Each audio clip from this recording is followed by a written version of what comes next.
പക്ഷിക്ക് മോക്ഷം കൊടുത്തൊരു ദേവൻ മാമല്ല നാട്ടിലേക്കന്നു തിരിച്ചേ വൻപുലിക്കൂട്ടങ്ങളായിട്ടു ദേവഗണങ്ങളും കൂടെ വന്നേ സ്വാമി.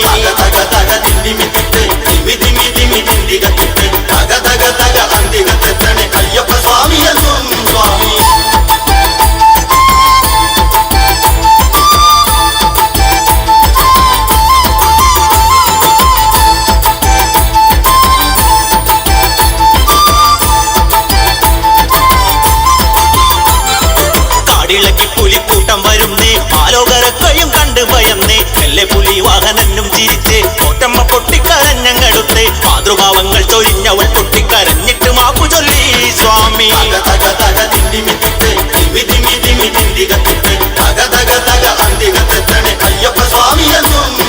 പന്തളരാജന്റെ കണ്ണ് നിറഞ്ഞ് പൊന്മണി കണ്ടനെ വാരിപ്പുണർന്ന് അന്നേരം വൻപുലിക്കൂട്ടം മറഞ്ഞ് അത്ഭുത വൈഭവം കണ്ടങ്ങറിഞ്ഞ് പുത്രന് ദാഹം ഒഴുക്കുവാനായിളം നീരിന് കൽപ്പനയായി സ്വാമി.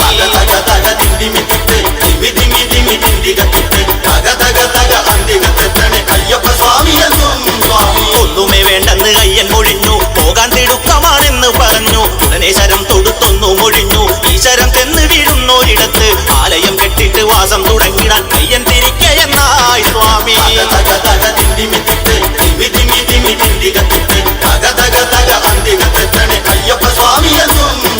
അങ്ങനെ അസ്ത്രം തറച്ചോരിടത്ത് വാസ്തുദേവന് പൂജ കൊടുത്ത് ആലയം തീർത്തു കൊണ്ടൊന്നു തിരിഞ്ഞ് 18 പടികളെ അന്ന് ചമച്ച് അയ്യനയ്യപ്പനും യാത്ര പറഞ്ഞുകൊണ്ട് ജീവിതം ചൊല്ലിടുന്നേ ദേവേ.